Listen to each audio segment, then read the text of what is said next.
बिस्मिल्लाहिर्रहमानिर्रहीम अस्सलाम वालेकुम। Welcome to Pakistan studies class. और पाकिस्तान स्टडीज़ के अंदर आज जो हमारा टॉपिक है वो टॉपिक है रिवर सिस्टम्स ऑफ पाकिस्तान।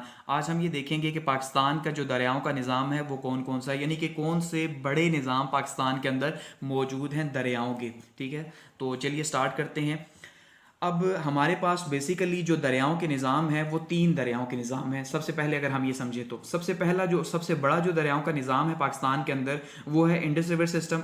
दूसरे नंबर पे जो हमारे पास आता है वो आता है इंटरनल रिवर सिस्टम या अंदरूनी दरियाओं का निज़ाम। इसी को हम बलूचिस्तान के दरियाओं का निज़ाम भी कह सकते हैं क्योंकि बलूचिस्तान के अंदर ही आता है। और थर्ड पे हमारे पास आता है मकरान के दरियाओं का निज़ाम या साहिली मकरान के दरियाओं का निज़ाम। ठीक है, ये साहिली मकरान के जो दरिया हैं उनकी बात हो रही है। तो अब स्टार्ट करते हैं। सबसे पहले अगर हम बात करें दरियाए सिंध के निज़ाम की तो ये दुनिया के सबसे बड़े निज़ामों में से, जी हाँ, ये बात की जा रही है जी, दुनिया के सबसे बड़े निज़ामों में से एक निज़ाम जो है दरियाओं का वो दरियाए सिंध का निज़ाम है।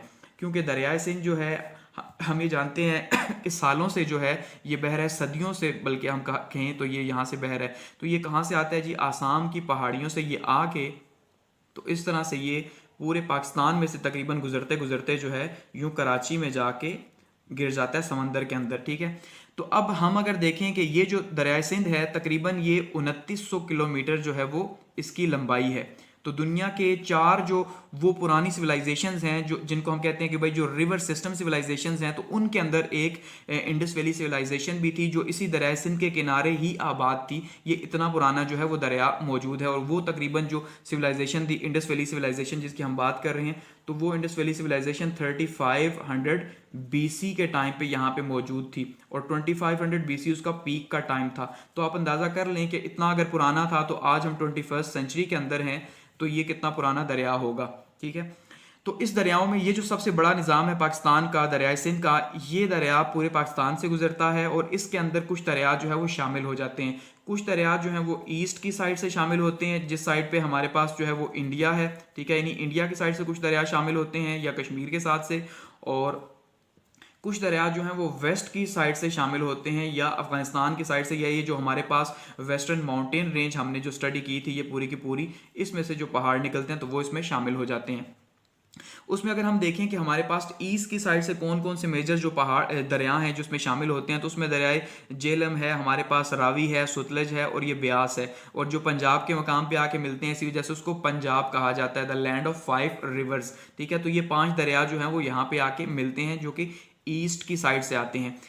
तो वेस्ट की साइड से जो आती हैं अगर वो देखें तो उसके अंदर जो गिलगित का दरिया है वो आ जाएगा, हमारे पास कुरम का दरिया है, टोची है, काबुल का दरिया है। दरिया काबुल पे हम पाकिस्तान के काफ़ी ज़्यादा इश्यूज़ भी लगे हुए हैं अफगानिस्तान के साथ। ठीक है, तो ये जैसे इंडिया के साथ पानी के इश्यूज़ हैं तो वैसे ही वहाँ पे भी हैं। रावी और ब्यास और के दरिया सॉरी कुरम और टोची और बोलान के जो दरिया हैं ये इस साइड से यानी यहाँ से वेस्ट की साइड से शामिल होते हैं आके पाकिस्तान के ये जो इंडस रिवर है इसके अंदर। यानी ये इतना बड़ा दरिया है कि पाकिस्तान के जो मुख्तलिफ वेस्ट या ईस्ट की साइड से दरिया आते हैं तो वो भी कहीं ना कहीं किसी ना किसी मकाम पे आके इसको ज़रूर मिलते हैं। ठीक है जी, ये तो है एक निज़ाम। अब अगर हम बात करें इंटरनल रिवर सिस्टम की या बलूचिस्तान के अंदरूनी दरियाओं के निज़ाम की, तो ये कुछ इस तरह से है कि जो हमारे पास जो चागी का इलाका है यानी जो चागी के पहाड़ हैं और जो रास्को के पहाड़ हैं, ये जो दो पहाड़ हैं, जब यहाँ पे बारिश होती है तो बारिश की वजह से यहाँ से जो दरिया निकलते हैं तो वो दरिया जाके झीलों में आगे जमा हो जाते हैं। क्योंकि ये समंदर तक नहीं जाते, ये इतने ज़्यादा नहीं होते, इनका फ्लो इतना ज़्यादा नहीं और ना यहाँ पे इतनी ज़्यादा बारिश होती है, तो ये क्या करते हैं झीलों में जाके जमा हो जाते हैं। तो वो जो झीलें हैं जैसे कि हामूर मशखील झील हो गई या हामून लोरा झील हो गई, ठीक है जी, इन झीलों में शामिल होते हैं। ये झीलें कुछ इस जगह पे और इस जगह पे वेरी करती हैं। ये हामून लोरा और ये जो है हामून मशखेल झील आ गई, तो ये इस जगह पे आती हैं। तो ये यहाँ का दरियाओं का निज़ाम जो है बनता है, फिर इनसे या तो इनमें शामिल होती हैं या इनसे निकलते हैं। तो ये हमारे पास जो है अंदरूनी दरियाओं का निज़ाम है। ये पहला, ये दूसरा और थर्ड पे है मकरान के दरियाओं का निज़ाम या साहिली मकरान के दरियाओं का निज़ाम। अब ये जो साहिली मकरान के दरियाओं का निज़ाम है, ये यहाँ पे हमारे पास जो मकरान का एरिया है, यहाँ पे क्या होता है जी कि ये जो दरिया बलूचिस्तान के इन इलाकों से निकलते हैं जो साहिल के ऊपर ही हैं, ज़्यादा दूर नहीं है, तो वहीं से बहते हैं और आके समंदर में शामिल हो जाते हैं, जिनको साहिली मकरान के दरिया कहा जाता है। जिसमें जो है वो हब है, पुराली है, ठीक है जी, और दश्त है और हंगूल जो है शामिल हैं। हंगूल, तो तो ये जो है ये दरिया शामिल हैं जो कि यहीं से थोड़ा सा पीछे से किनारे से निकलते हैं बलूचिस्तान के ऊपर पहाड़ों से और वहीं पे आके समंदर में शामिल हो जाते हैं। तो ये 3 तरह का पाकिस्तान का जो है वो रिवर सिस्टम है। ठीक है जी, सबसे पहले दरिया सिंध का है, फिर इंटरनल सिस्टम है, फिर मकरान का जो है दरियाओं का निज़ाम है। तो ये हमारा यहाँ पे टॉपिक हो गया एंड, और लेक्चर को यहाँ पे करते हैं ख़त्म।